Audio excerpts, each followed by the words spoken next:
Muy buenas tardes, estimados radioescuchas. Un gusto estar con ustedes una vez más en este su programa Futuro en Acción. Hoy tenemos el gusto de tener con nosotros al abogado y máster Héctor Yepes, quien dirige la Escuela de Gobierno de la UES y también su Centro de Mediación y Arbitraje.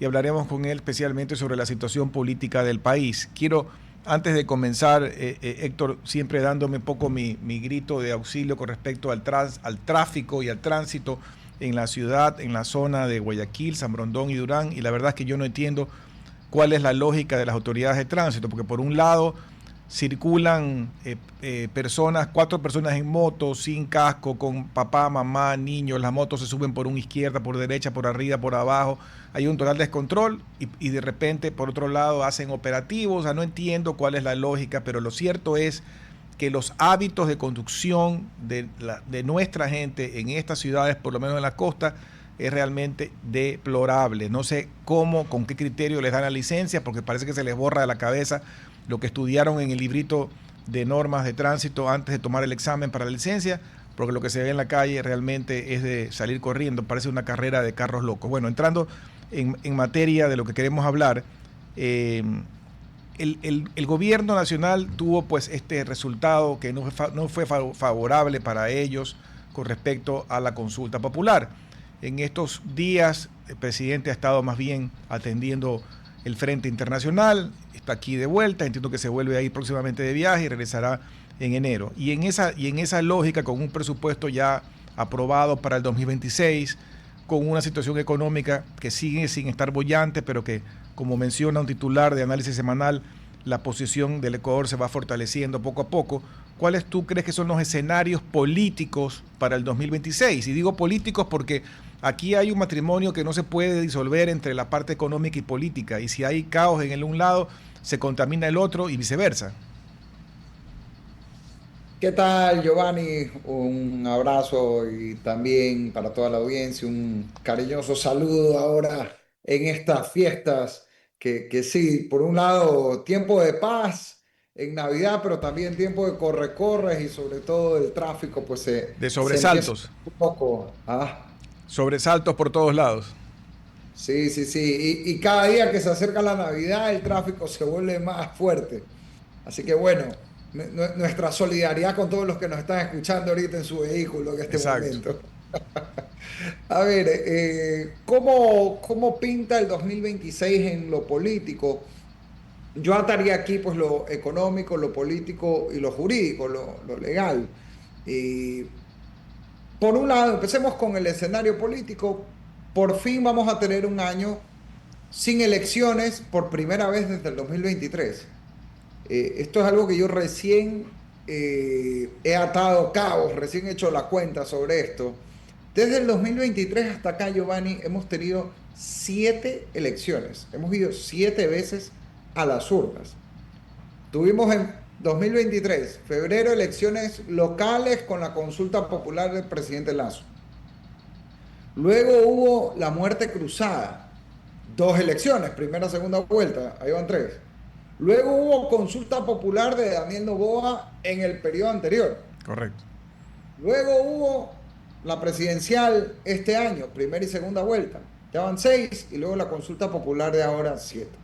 O sea, hemos ido 7 veces a las urnas. ¿Y eso qué significa? Que hemos estado todo el tiempo en campaña en el Ecuador. Y cuando hay campaña hay polarización, hay pelea, hay conflicto. Y es lo natural en una campaña, nos guste o no.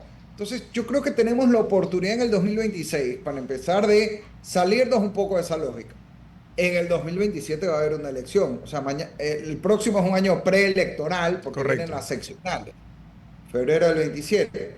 Pero yo creo que ahí ya hay una oportunidad para decir, a ver, ahorita no vamos a ir a las urnas en el 26, por tanto, bajemos un poco la mostaza, bajemos un poco el conflicto y pongámonos a trabajar en conjunto para resolver los problemas de la gente. Porque ahí te Porque, interrumpo un ratito, Héctor, porque otro factor importante en el escenario que tú describes es que los presidentes y los actores políticos en general, los alcaldes, los prefectos, los asambleístas, una cosa mentalmente es estar con el switch puesto en modo electoral y otro es puesto en el modo regular, digamos, en modo no electoral. Y creo que es conveniente que estemos claros que deberían estar con el switch en modo no electoral, porque allí es donde deberíamos ver a los estadistas que se concentran en hacer lo que el Ecuador tiene que hacer, en tender puentes y en tomar las actividades y decisiones que convengan al país, no a la elección, no al grupo político, no al partido, sino a lo que le conviene al país. Y eso es algo de lo que no hemos visto en los últimos años, como tú dices, porque más bien han estado todos con el switch en el modo electoral. Totalmente. Y a ver, en esto hay cosas que son culpa de las personas, pero hay también cosas que pasan por los incentivos, por el diseño que tenemos en el país. Pues si vas a 7 elecciones en menos de 3 años, obviamente vas a tener un país polarizado, porque todos los incentivos van a estar a que la gente esté concentrada en eso, en la política. Hoy hay la gran oportunidad de salirnos de esa lógica, y eso pasa no solo por los políticos, también por la prensa, por la sociedad civil. O sea, a ver, un ratito, vamos aquí a propiciar un ambiente para que haya diálogo, para que haya acuerdos mínimos por el Ecuador, porque cuando a alguien le apuntan con una pistola en la calle, no le preguntan si votó sí o no en la consulta popular, pues no. O si votó por Daniel o por Luisa para saber si te robo, te secuestro o te cobro una vacuna. Estos son problemas que nos afectan a todos y que involucran a todo el Estado, no solo al gobierno, que por supuesto es el primer responsable de la seguridad, pero también está la Asamblea Nacional en las leyes, también está la justicia, que es el gran problema aquí. De nada sirve estar cambiando las reglas del fútbol si los árbitros están vendidos, pues, ¿no? Correcto. Y también tienen que ver los gobiernos locales, no es su principal tarea la seguridad, pero, por ejemplo, el manejo de los espacios públicos, la iluminación, tener una ciudad ordenada o caótica también impacta en la seguridad. No es solamente eso, pero hay que tener un trabajo coordinado. Y para eso hay que, insisto, bajar un poco el conflicto, bajar la mostaza y sentarse en una mesa a trabajar de la mano. Eso no significa que mañana los correístas se hicieron novoístas, ni al revés, No, porque para ni que bien, a se ver, van a pelear por muchas cosas. si estamos viviendo, Pero, si ujú, estamos viviendo un caos como el que vivimos en el tema de seguridad, inclusive hasta en las zonas en teoría menos conflictivas como San Brondón, ya viste ayer un intento de secuestro, persecución, un centro comercial, etcétera. Y ahí es donde yo me pregunto de la tal integración, porque hay que ponerse la única camiseta válida, que es la del Ecuador. Entonces hay municipios que dicen haber invertido en Guayaquil, en San Brondón, en Durán, etcétera, ingentes cantidades de dinero con sistemas de vigilancia, supuestamente ahora con la palabra que todo el mundo repite, con inteligencia artificial, que es esa frase que a mí ya me tiene la cabeza, digamos, hinchada, porque todo el mundo habla de eso y a la hora yo no veo el beneficio, pero en todo caso todos han comprado cámaras y esa integración, esa con la policía, con los sistemas de fiscalía, etcétera, ¿dónde está? Porque lo único que sirven las cámaras es para que luego nos vean en los noticieros y nos enseñan las tomas de lo que pasó después, pero no hay un tema integrado como para evitar hacer pues la verdadera inteligencia para poder evitar que las cosas se den antes de. sin duda, y eso recalco, la principal responsabilidad en la seguridad, por supuesto, es del gobierno. O sea, los municipios no pueden solitos hacer lo que es tarea del gobierno. Pero lo que sí debe haber es una coordinación, un diálogo fluido. Eso no quiere decir que el alcalde y el presidente estén en el mismo partido ni que se caigan bien, pues que se detesten. Pero hay que tener la madurez de separar la antipatía y la simpatía de la necesidad de la gente. La necesidad de la gente es que el Estado hoy proteja la vida de las familias ecuatorianas. Entonces eso tiene que estar por encima de las peleas, rencores, resentimientos entre políticos o de los líos que tengan, porque aquí necesitamos que las autoridades se pongan a la altura de las circunstancias. Estamos viviendo la peor crisis de seguridad de la historia del Ecuador. Seguimos batiendo récord nuevamente en muertes violentas, y eso lo que tiene que llevarnos es un llamado de trabajar de la mano para combatir el problema. Y esta es la misma situación de una guerra, ¿no? Cuando hay peleas internas, pero estamos en guerra, a ver, las peleas pasan a segundo plano, pues estamos en guerra, ¿no? Recuerdo cuando yo era niño, el Sixto Durán Ballén, que llamó a los expresidentes de la República y se sentaron, pues, porque había Así una es. guerra contra el Perú, pues. Y yo creo que eso es lo que se necesita ahora, esa misma actitud cívica. No significa que desaparecen las diferencias, sino que hay que poner por encima la vida de la gente en una verdadera guerra interna que está viviendo el Ecuador. Hablando de guerra, el otro día vi en el Universo un reportaje con respecto a la minería ilegal y había un plano, un mapa del Ecuador pintado de colores en las zonas donde está interviniendo o que están contaminando las provincias por la vía de la minería ilegal. Y realmente el 80% más o menos del territorio estaba coloreado, es decir, que hay una gran parte del Ecuador afectado por la minería ilegal. O sea, eso ya es como tú decías, una guerra, es una invasión. Y aquí, con todo el respeto de mis colegas ambientalistas, no los acabo de entender porque muchos de ellos se dan golpes de pecho, con razón, por cierto, en contra de ciertos actos de minería, etcétera.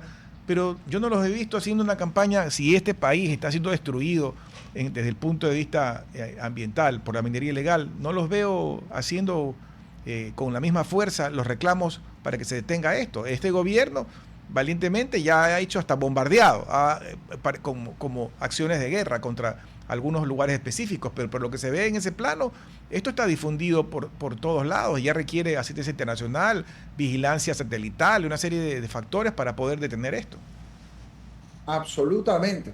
Y hay que ser coherentes. Yo, no por ambientalista, sino por mis convicciones cristianas, yo creo que la naturaleza es regalo de Dios y hay que cuidarla. Así que eso compartimos.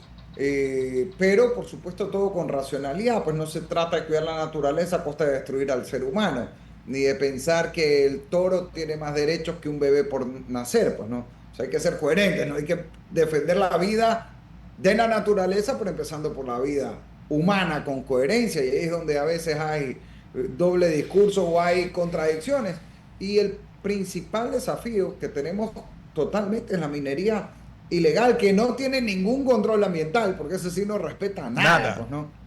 Y además sirve para lavar dinero para el crimen organizado y es un problema no solamente del Ecuador, hay una gran ruta que viene por lo menos desde el Perú, si no es hasta Chile, que está atada con el crimen transnacional. Pero Y volviendo, esto es lo que debe estar en el centro, Giovanni. O sea, sobre esto no debería haber debate entre izquierda, derecha, correístas, novoístas. O sea, aquí todos deberíamos estar en contra del crimen, pues. así Porque el es. que no está en contra o el que tiene medias tintas, una de dos. O es cómplice o es tonto útil. Correcto, pero en esa línea, siendo el principal interés del país mejorar en los indicadores de seguridad y habiendo dicho que no en la Asamblea, se supone que lo que quedaría ahora es compensar o tratar de hacer cambios por otras vías, enmiendas parciales y demás. De ese plan no tengo muy claro qué va a pasar ahora a partir de enero, porque el gobierno tiene que hacer algo, está haciendo algo, por supuesto, a nivel del trabajo del Ministerio de Gobierno y las Fuerzas Armadas, pero en todo el ámbito legal que tendrían que hacerse reformas para tener más y mejores herramientas para esa lucha, ¿qué les toca hacer ahora a partir de enero? Mira, yo aquí hablo como ex legislador y como abogado. Uno tiene que ser estratégico en esto, ¿no? Y hay que jugar con el naipe que se tiene. La gente ha dicho que no a una constituyente, aunque ojo, el 40% que es bastante, ha dicho que sí quiere ir a la opción más radical, ¿ah? Que es cambiar por completo la constitución, que no es poca cosa. Estamos hablando de 4 de cada 10 ecuatorianos. Bueno, ese fue el resultado. Hoy por hoy, ¿qué tenemos? Por un lado, el gobierno tiene un capital político importante. El gobierno sigue teniendo una popularidad importante comparado con otros gobiernos de la región, Y para el tiempo que comparado con tiene, sus ¿no? predecesores. Así es. Segundo, sigue siendo un gobierno que ganó frente a Luisa con más de 1 millón de votos, o sea que tiene una legitimidad importante. Y además, tal vez lo más importante, tiene mayoría en la Asamblea, que ya quisieran gobiernos anteriores haber tenido u otros gobiernos de América Latina tener. Entonces hay Correcto. que usar eso. ¿Para qué? Para hacer primero las reformas legales que se pueden hacer sin cambiar la constitución. Pero además, y esto no con la mayoría en la Asamblea, sino como gobierno, para avanzar en los cambios de gestión que necesita el país. Yo creo que el presidente Noboa tiene clara esta película, pero lo he escuchado, por ejemplo, cuando hablaba de los sectores estratégicos, explicar, aquí hay que desmontar un mito. Se dice que no se puede dar al sector privado los sectores estratégicos porque la Constitución lo prohíbe. Eso es mentira. La Constitución lo que dice es que se puede delegar por excepción. Y claro, todo el tiempo hay que explicar cuándo hay excepción o no. Pero en la práctica, ya con ese mismo texto constitucional, casi todos, si no todos los puertos del país están en manos privadas, pues, ¿no? Claro y Movistar funcionan perfectamente siendo privados. Entonces, se puede hacer con la norma actual. Y esto pensando, por ejemplo, en el sector energético, se puede avanzar en el sector petrolero, se puede avanzar. No hace falta cambiar la constitución para esto. ¿Sería mejor tener una norma aún superior? Sí, pero hay que jugar con lo que hay. Segundo, el gobierno tiene una gran ventaja en cuanto a gestión. Puede tener la tranquilidad de que este gobierno, salvo que cambie algo muy dramáticamente, no le van a tumbar ni un ministro. ¿Por qué? Porque la oposición no tiene 2/3 en la Asamblea, porque matemáticamente es No le imposible da. que llegue, salvo que se virara la mitad del novoísmo en la Asamblea, o sea, que es muy improbable. ¿Qué significa eso? 2/3 es lo que se necesita en la Asamblea para destituir un ministro, para enjuiciar políticamente al presidente. Es decir, ese fantasma que ha habido en gobiernos anteriores, tanto el gobierno del presidente Lazo como el presidente Moreno, aquí no existe. Entonces, pueden tener la tranquilidad de que los ministros pueden trabajar, el gobierno puede funcionar y no va a haber los números para que se destituya a ningún funcionario del gobierno en la asamblea porque el pueblo ecuatoriano así lo decidió en las urnas, ¿no? Eso no tiene nada de malo, esa es la democracia. Eso por un lado. Entonces el gobierno tiene que avanzar con lo que tiene y tiene un capital político envidiable que hay que utilizarlo sin perder un día. En- Siguiendo con el tema de seguridad, tenemos varios frentes en la calle. El uno está vinculado claramente con el tema del narcotráfico, pero hay los delitos que más molestan, afectan y atemorizan a la población son los de secuestro, los de sicariato, y las famosas vacunas o extorsión. Dejando a un lado el primero, que es el que exporta, digamos, la droga, ¿cuál en tu criterio es el vínculo entre los dos? ¿Y por qué no se ha avanzado, así como sí se ha avanzado en cosas como por ejemplo captura de droga y demás, por qué no se ha avanzado lo suficiente, por ejemplo, en detener lo de la vacuna? Bueno, yo creo que ahí, ese es un tema complejo que tiene, me parece, dos aristas. Uno, un tema de gestión en seguridad, ¿no? Que implica reforzar mucho más la presencia de la policía y ver además, en conjunto con las Fuerzas Armadas, que están haciendo un gran trabajo, también es un tema de plata, ¿no? Yo recuerdo alguna vez conversaba con el presidente Álvaro Uribe, que para mí hay dos personas de las que hay que aprender de seguridad en América Latina, porque son los dos únicos presidentes que han resuelto el problema, el resto es bla, bla. Uno es Álvaro Uribe en Colombia. Lamentablemente todo lo que avanzó se deshizo después, pero ya eso no ha sido culpa de él. Culpa de él, así es. O no todo lo que avanzó, porque Correcto. tampoco la Colombia de hoy es la Colombia de antes de Uribe. Pero, pero sin duda había un retroceso, lamentablemente. Y el otro es Bukele. Y el presidente Uribe, recuerdo una vez, explicaba, a ver, él no habría podido hacer lo que hizo en Colombia si Andrés Pastrana en el gobierno anterior no hubiera negociado el Plan Colombia y haber conseguido miles de millones de dólares para financiar. O sea, aquí se necesita plata y por tanto no se puede separar el tema de Y plata en seguridad, grande, plata en por dimensiones supuesto, grandes. por supuesto. Y eso obliga también a sincerar en el Ecuador, bueno, el manejo de la economía, que hoy se ha convertido en un problema de seguridad al final del día. Porque la plata que se va a donde no se debería ir es la plata que falta para salvar vidas frente al crimen. Bueno, Eso por un lado. por eso la gran justificación de haber eliminado el tema del diésel.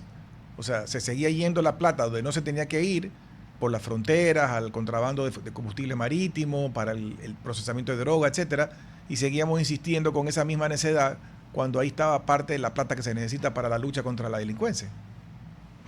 Totalmente, y me parece bien que eso se haya hecho en este gobierno, a diferencia de lo que pasó en ocasiones anteriores, compensando a quien sí lo necesita.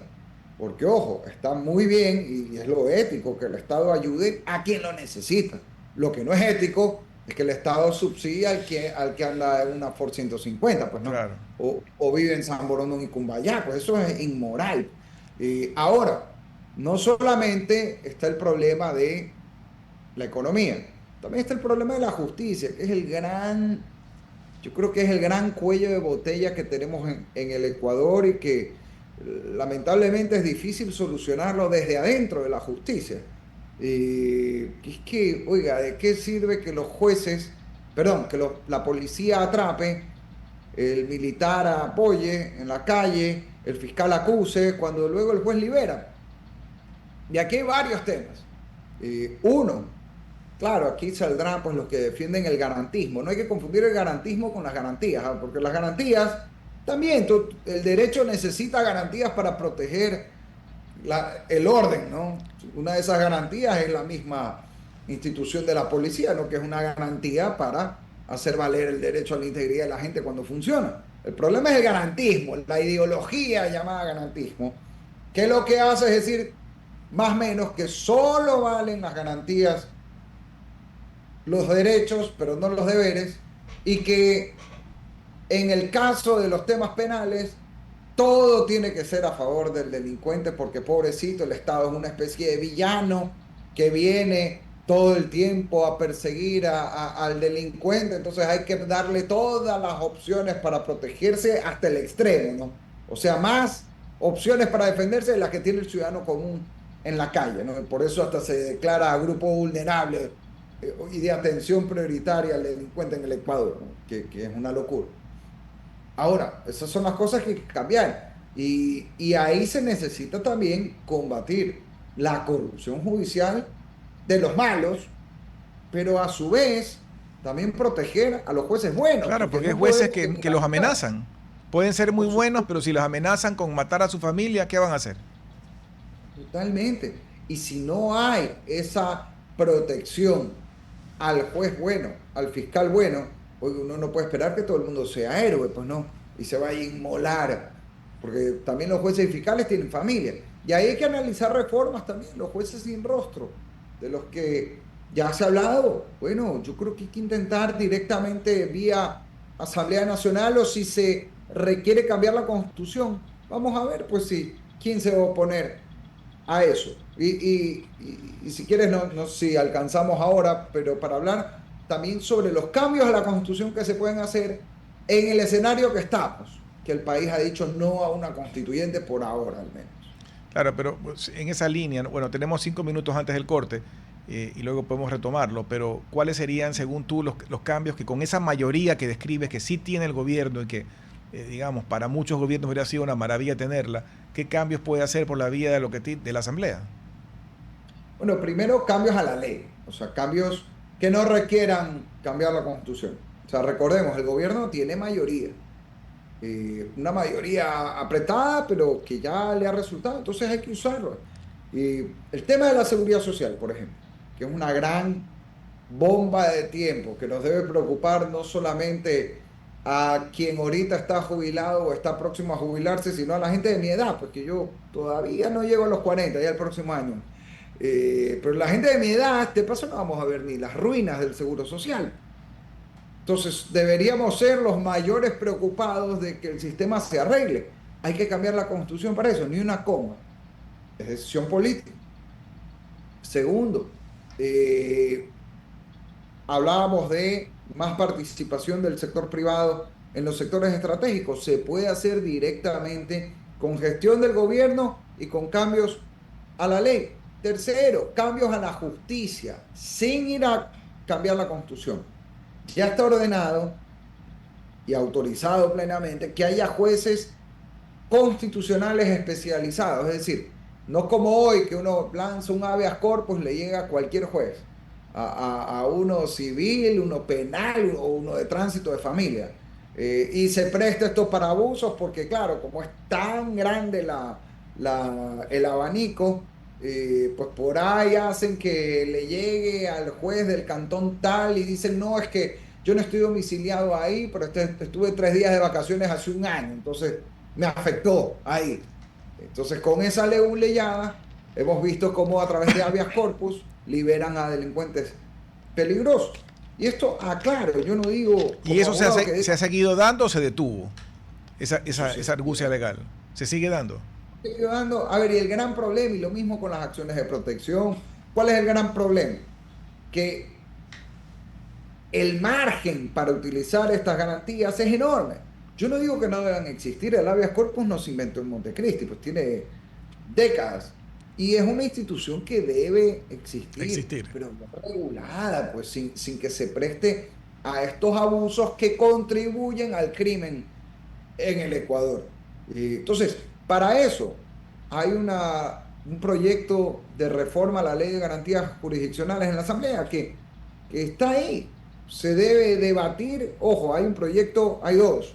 Uno que es preocupante, de cuidado, si se aprueba eso, el remedio va a ser peor que la enfermedad. Y otro, pues que todavía tiene más margen de ser pulido, mejorado. Bueno, hay que trabajar en eso. Hay que tener los jueces especializados a nivel constitucional. Y hay que tratar de implementar mecanismos como los jueces sin rostro a través de la legislación. Eso, insisto, se puede hacer con la mayoría que tiene el gobierno y yo veo muy difícil ahí que alguien se oponga, porque ahí sí, pues el que se opone a eso, pues ya Se quedará confiesa. bien clarito Se estaría de qué confesando lado. culpable. Vamos a irnos a un corte breve y regresamos en unos minutos. RTP 965, a la conquista del mundo digital. Presenta sus nuevas instalaciones y tecnología de vanguardia. Renovamos nuestro compromiso de seguir brindando contenido útil y de la más alta calidad. Programas de opinión con referentes de la comunicación. Noticias para contar todo lo que está pasando en todo momento. Una variedad de segmentos con lo que necesitas saber.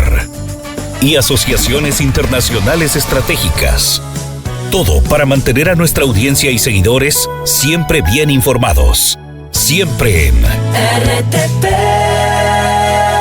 buena compañía. Gracias por regresar con nosotros a su programa Futuro en Acción. Para las personas que recién se enganchan, estamos conversando con el abogado Héctor Yepes, ex asambleísta y quien dirige la Escuela de Gobierno de la UES. Héctor, nos quedamos a medio camino con respecto a las posibles reformas. Tú también dijiste que hay unas que están en carpeta que mejor es que las dejen enterradas. ¿A qué te refieres con eso? Bueno, no se trata de reformar por reformar, hay justamente ahorita un paquete de reformas a la Ley Orgánica de Garantías Jurisdiccionales y Control Constitucional, perdón el nombre es largo, pero yo no sé por qué a algunos les gusta poner estos nombres kilométricos en las leyes. Pero básicamente es lo que regula las acciones de protección, las acciones de constitucionalidad, habeas corpus, etc. Todas estas acciones constitucionales que a veces, ¿en qué se han convertido muchas veces? En una forma de bypassear el sistema judicial normal, ¿no? O sea, ya a veces llegamos al extremo de que si tú me vendiste una casa y no me la quieres entregar, en vez de demandarte civilmente, te metes una acción de protección como si hubieran violado mis derechos humanos porque no me quieres entregar la casa. Entonces, estamos llegando a un extremo donde todo se vuelve constitucional, Absurdo. todo termina cayendo en este tipo de procesos y lo que se hace es abusar de la ley, ¿no? Y además colapsar el sistema judicial, que debería estar dedicado sobre todo a atender la seguridad. A mí me parece increíble ver muchas veces jueces penales que están colapsados por la situación del país y que tienen que estar atendiendo este tipo de juicios constitucionales que les caen porque ¿cuál es el problema aquí? Aunque ya está autorizado, todavía no se crean los jueces constitucionales especializados que solo se dediquen a esto para no colapsar el resto del sistema. Ahora, también decía Giovanni que hay ciertos cambios a la Constitución que se pueden hacer sin ir a una constituyente. Correcto. Y yo creo que hay margen para eso en el Ecuador. Claro, expliquemos un poquito cuáles son esos caminos. Hay dos formas de cambiar una parte de la Constitución, no toda. La primera es una reforma. Eso significa ir a las urnas. Yo creo que eso ahorita va a ser complicado, Ese ¿no? cartucho ya se quemó. Sí, Por ahora. salvo que hubiera una reforma muy, muy, muy consensuada. O sea, digamos que ADN y RC dicen, todos estamos de acuerdo en esto. Y se pusiera a votación en las seccionales del 27. Yo creo que eso no sería imposible, no sé qué tan probable sea, pero lo dejo como un escenario. Ok. Dos, podría haber una enmienda a la Constitución. Eso quiere decir cambiar ciertas cosas que no alteran la estructura del Estado. O sea, no es que voy a desaparecer la Asamblea Nacional, ni voy a decir que mañana hay rey en el Ecuador en vez de presidente. Ahora, ¿cuál es el problema? ¿Cuál es la ventaja y el problema? La ventaja es que eso no necesariamente tiene que ir a las urnas, se puede hacer en la Asamblea, pero para hacerlo en la Asamblea necesitas 2/3 de la Asamblea. En la práctica, ¿qué significa eso hoy? Necesitas los votos del correísmo. No hay otra fórmula matemática de llegar a 2/3 en la Asamblea que no sea ADN y RC poniéndose de acuerdo. Pero eso tampoco es realista. Depende. Yo creo que ahí lo primero que hay que hacer es dejar de satanizar el acuerdo desde la opinión pública. Pero yo pregunto, a ver, algunos dicen, está bien, tiene que haber consensos. Bueno, mañana salen en una reunión Rafael Correa y Daniel Noboa, vamos a ver cuántos de esos que dicen que están de acuerdo con el consenso no se rasgan las vestiduras. A ver, a veces aquí es palo porque bogas y palo porque no. Pues no, si tiene que haber consenso, significa que hay que estar dispuestos a que los dos líderes políticos principales del país puedan eventualmente conversar. No digo que tenga que llegar a eso, estoy solo para picar un poco el ejemplo, pero también muchas veces los líderes políticos no se sientan porque la prensa, ni bien, no sé, pues ni bien se cruzan un tuit y ya ponen el grito en el cielo. Entonces, el problema no son solo los políticos. Ahora, creo que hay que plantear esto de manera inteligente, ¿no? Sería iluso pensar que el correísmo y el noboísmo se van a poner de acuerdo en una reforma laboral ahorita, porque no, claramente hay posiciones ideológicamente opuestas, su electorado los mataría a cada uno en ese tema, pero hay otras cosas, por ejemplo, una reforma electoral, que es importante en el Ecuador, no solo para mejorar la democracia, sino por seguridad. Me explico.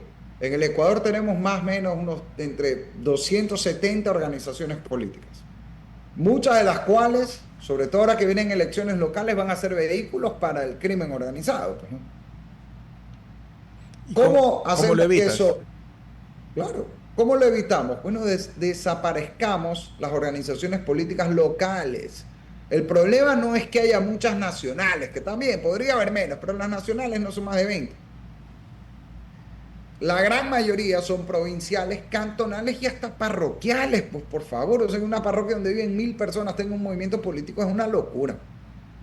Y en eso, yo no creo que habría un gran desacuerdo entre RC y ADN, que de hecho les convendría hacer eso, porque ellos serían beneficiados de una reforma así. Entonces yo creo que hay que pensar inteligentemente, a ver, cuáles son las cosas en las que sí puede haber acuerdo, y no esperemos a resolver el mundo en un año. Habrá cosas que simplemente pues no son viables. A mí me encantaría que haya una reforma laboral, pero yo sé que la reforma laboral que a mí me gustaría el correísmo no la va a aceptar. Pues entonces, bueno, ya dejemos ahí el tema por ahora y vamos a lo que sí puede tener acuerdos. Reforma electoral. Reforma, por ejemplo, se cambiara en la Constitución ciertos temas sobre las garantías jurisdiccionales, sobre acciones de protección. Y yo creo que también ahí podría encontrarse un punto en común, solo por citar dos ejemplos. Entonces, yo creo que sí hay espacio para eso, pero hay que dejar de insistir solo en lo que divide y lleva hacia los extremos ideológicos al país y concentrarse ahorita en lo que sí se puede. Pero volvemos a lo que hablabas tú al inicio de la conversación, y es el hecho de que en este año que no es electoral, tiene que salir a flote el espíritu de estadista del presidente Noboa y además también de la oposición, porque el país está en juego.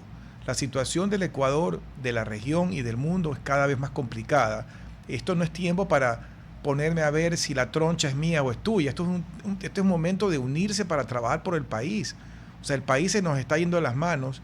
Literalmente, como hablamos del ejemplo de la minería ilegal, hay muchos otros ejemplos. El Ecuador ha perdido el control sobre el territorio en muchos aspectos. El Estado ha perdido el control del territorio en aspectos como la minería y otros más. Entonces no es momento de ponerse a ver enemigos, sino a ver cómo nosotros nos ponemos de acuerdo para salvar al país de esto, porque cuidado, cruzamos una línea que se vuelve irreversible, ¿no? Totalmente. Mire, un gran ejemplo, lo que pasó hace pocas semanas en Estados Unidos. Gana Mamdani, el alcalde electo de Nueva York, la nueva estrella del Partido Demócrata, recontra que de izquierda, pues, ¿no? O sea, se dice socialista, lo cual en Estados Unidos es ser de extrema izquierda. Correcto. Por supuesto, a Trump le ha dicho fascista, o sea, solo le falta llamarlo asesino en serie, que no sé si se lo habrá dicho también, pero por lo menos fascista sí le dice. Oiga, Trump lo invitó a la Casa Blanca, pero Trump es, bueno, siempre ha vivido, hecho su vida en Nueva York, y lo invita a la Casa Blanca, y los dos se sientan y dicen, bueno, pensamos distinto, están en los extremos opuestos de la política estadounidense, pero se sientan ¿para qué? Para ver cómo en conjunto van a bajar el costo de la vida de las familias en Nueva York. ¿Qué es esto? Y hay hasta una anécdota ahí, me pareció chistoso, que siempre pues la prensa trata de picar la lengua. Entonces, en una declaración, en la rueda de prensa que tenían en la oficina oval en la Casa Blanca, le preguntan a Mamdani, oye, ¿usted sigue pensando que Trump es fascista? Con Trump al lado, pues, ¿no? Y Trump le dice, tranquilo, di que sí, no pasa nada, que me han llamado cosas peores. Ya riéndose los dos. Claro. Pero eso es madurez, y eso no significa ni que Trump se hizo socialista, ni que Mamdani se hizo conservador, pues, ¿no? Y es la madurez de entender que podemos seguir pensando diferente. Nos vamos a pelear en las elecciones. Esa es la democracia. Pero podemos llegar a acuerdos mínimos por el Ecuador. Pero ese nivel de madurez que tú estás poniendo como ejemplo en el caso de Trump no se está dando aquí. Todavía no vemos esas señales. Y a mí lo que me preocupa, yo sé que este momento pues de diciembre estamos en otro switch, que ya no es ni electoral, sino switch de Navidad y fin de año. Pero digamos que a partir de enero quisiera ver señales de los actores políticos distintas, de la oposición y de la no oposición y de quienes están al mando del gobierno. Quisiera ver esas señales distintas. De acuerdo, todavía no las vemos, ojalá las veamos. Yo sí resalto algo, a declaraciones de la ministra de Gobierno actual, Natalie Morillo. En esta línea, yo lo he escuchado un par de declaraciones y obviamente pues al venir de la ministra de Gobierno tienen peso, tal vez pues mediáticamente han quedado sobrepasadas por otro tipo de noticias, pero creo que hay una esperanza. Creo que no solamente hay que exigirle esto al gobierno, sino también al resto. Y hablo aquí de quienes hacemos opinión, en mi caso desde la academia, pero también en los medios de comunicación, porque yo creo que un gran problema para esto, y lo digo por mi experiencia habiendo estado en la Asamblea Nacional, es que cuando hay estos gestos, los primeros en saltar son los que pedían el diálogo, porque es tan polarizado el país, no solo los políticos, sino la sociedad. Realmente este es un problema social que tenemos los ecuatorianos. Estamos tan erizados que, chuta, mañana Nils Olsen habla con un asambleísta correísta, el grito en el cielo. Oiga, pero ¿cómo se van a poner de acuerdo si no hablan? Pues no hay forma humana. Entonces, creo que este es un gran desafío, no solo que tienen los líderes políticos que lo tienen, sino que también hay que mirarnos al espejo como sociedad. Ojalá ahorita que tiene la Navidad y que todos entramos en un ambiente más de paz, armonía, reconciliación, pues ese ambiente nos dure para el próximo año. Porque mira que el presidente Noboa, a pesar de su joven edad, ha demostrado ser un hábil político, porque cuando nadie daba un centavo por él como candidato, ganó la primera elección, luego volvió a ganar una segunda elección, y en tercera instancia, a pesar del costo político de gobernar, porque ya han pasado pues 2 años, sigue teniendo un nivel de popularidad respetable, por encima de lo que han tenido otros presidentes después de haber transcurrido tanto tiempo. Entonces yo creo que la habilidad política está allí. Lo que faltaría es hacer ciertos ajustes en algunas cosas, entre eso lo que tú acabas de decir, de buscar tender puentes, de dejar ciertos temas tal vez personales, Y ahí viene también mi pregunta, porque en la parte que también me gustaría ver un cambio en el presidente del próximo año, es en ciertos temas netamente ejecutivos, como por ejemplo la gestión de salud. La gestión de salud está en deuda. Él ha encargado ahora a la vicepresidente, cuando tampoco ha sido fortaleza de ella, aunque ella ha estado vinculada con ONGs. Pero ¿cómo tú ves eso? Porque eso también, si bien es cierto, el pilar seguridad es el número 1, yo creo que el número 2 es el pilar salud. Sí, y lo económico, ¿ah? Y lo económico, Correcto. correcto. No, no hay que olvidar. Yo coincido, creo que hay que darle mucha prioridad a lo social en general y por supuesto salud, medicinas, diálisis. Y no solo darle prioridad en la gestión, que por supuesto es lo más importante, pues tiene que haber medicinas, sino también en la comunicación, en el liderazgo político desde el gobierno. Y yo creo que ahí el presidente podría aprovechar este nuevo año para mostrar mucha más fuerza en los actos de gobierno, en la salud. O sea, yo creo que no vendría mal visitar más hospitales personalmente el presidente, porque eso manda mensajes, claro. Eso no va a hacer que haya medicinas la mañana siguiente, pero sí manda un mensaje a la ciudadanía de que el presidente en persona está en este tema, así como se lo ve apersonado el tema de seguridad. Y segundo, también le manda un mensaje a la burocracia, porque en esto, mire, siempre hay mandos medios y por ahí se quejan de que siguen los correístas, mire, podrán venir de donde sean los que están los mandos medios, pero ahí la diferencia está en el liderazgo. O sea, y si usted va, recorre, pues y crucifica en televisión nacional, figuradamente, por supuesto, al funcionario que retiene una compra que se necesita, pues a la tercera vamos a ver si no empiezan a marchar bien ordenaditos como reloj suizo algunos, pues, ¿no? Entonces, son cosas que, digamos, no es cambiar una ley, no están en un manual, pero son ya de ejercer el liderazgo, sea el presidente, sea quien esté a cargo del Ministerio de Salud, que son importantes, casa adentro y también como mensaje para la ciudadanía. Y hacer eso es gratis. Héctor, nos quedan 4 minutos y pensando nuevamente en el 2026 y en las señales que se puedan dar. El presupuesto aprobado para este año, más o menos las señales más de lo mismo, o sea, algo parecido al 2025. Sin embargo, en otros países como Chile, que va a tener un nuevo presidente, como Argentina, que ya tiene a Milei, que tienen un estilo más liberal, se han aplicado reformas más profundas en el sentido, por ejemplo, de recortar gastos. El presidente Noboa no lo ha hecho, él en eso ha seguido una línea más parecida a los antecesores, y sin embargo la billetera no alcanza. ¿Tú crees que él siga en la misma línea o tú crees que pueda tener una cara un poquito más agresiva en el sentido de recortar gastos, por ejemplo, en el 2026, a pesar de que no lo indica en el presupuesto? A ver, yo creo que el presidente primero hay que reconocerle al César lo que es el César. Ha logrado algo inédito en el Ecuador, que es la decisión que tuvo sobre el subsidio. Ya solo por eso pasará la historia. Totalmente, ojo, y algunos han tomado la decisión, lo difícil no es tomarla, que ya de por sí tiene mérito, sino sostenerla. Y el presidente ha logrado sostenerla y ya eso de por sí hay que reconocerle que tiene un mérito, primero de coherencia, de tomar una decisión dura y segundo de habilidad política de saber sostener lo que muchos gobiernos antes no han logrado. Así que la capacidad para hacerlo la ha demostrado este año y siendo año electoral. Yo creo que el próximo año hay que ir más allá, sobre todo en los temas que menos le golpean a la gente. Sí, a ver, es difícil arreglar la economía sin que nadie sufra del todo.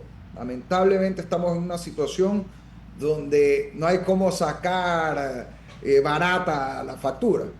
Pero hay que pensar que la factura impacte lo menos posible a la gente y dentro de la gente en general, a quienes más lo necesitan, hay que protegerlos más. Y yo creo que el principal recorte debe ser el gasto público en burocracia. Porque, a ver, aquí solo hay pocas opciones reales y esto es cuestión de saber sumar y restar. O subo impuestos, que eso sí le pega a todo el mundo, o recorto el presupuesto. Y dentro del presupuesto, ¿qué voy a recortar? No voy a recortar el rubro para que haya medicinas. Pues. No puedes recortar ni salud, ni educación, ni seguridad. Ojo, se puede recortar dependiendo de dónde. Claro. Recorta. O sea, no puedo recortar el número de médicos ni de las medicinas. Lo que sí puedo recortar es la parte administrativa que de repente sobre. Exacto. En esas instituciones, ¿no? A lo mejor tengo personal, incluso médico en un hospital donde no se necesita. O sea, correcto. El objetivo no es gastar más en salud, el objetivo es que la gente tenga más salud. O he comprado inventario de medicinas que no se demanda. O sea, también a veces compran lo que no tienen que comprar y no compran lo que sí tienen que comprar. Exacto. El objetivo no es gastar más, el objetivo es gastar bien, tener más salud y más educación. Correcto. Y hay que lograr hacer eso de la forma más eficiente posible. Y entonces, yo creo que el menor costo social está en reducir burocracia innecesaria. Por supuesto, siempre va a haber un impacto para esas familias, pero no hay forma de hacer esto sin que haya ningún costo. Eso no es posible. Y solo para no hacer nada significa seguir endeudando, seguir pateando la pelota para adelante y seguir sin la plata que se necesita en cambio para la seguridad, que es la gran prioridad del país. Porque solo para terminar, reducir burocracia innecesaria y de una vez por todas eliminar trámites innecesarios. El Ecuador sigue siendo un país altamente burocrático, lleno de trámites, que no necesariamente todos ellos agregan valor a la sociedad. Gracias, Héctor, por acompañarnos en este día. Gracias también a todos ustedes. Que tengan una buena tarde hasta el día de mañana. Hasta aquí, Futuro en Acción. Control Master Marisela Basantes. Transmisión digital Gerardo Díaz. Redes sociales Erika Eras. Edición Oscar Saavedra. Dirección Javier Gamboa. Todos los derechos reservados. RTP 2025. Si disfrutó este programa y aportó de manera positiva en su vida, déjenos sus comentarios en Instagram, página web o WhatsApp, así como los aplausos al artista son sus mensajes al equipo de RTP Ecuador. RTP. Buena compañía. La hora en RTP.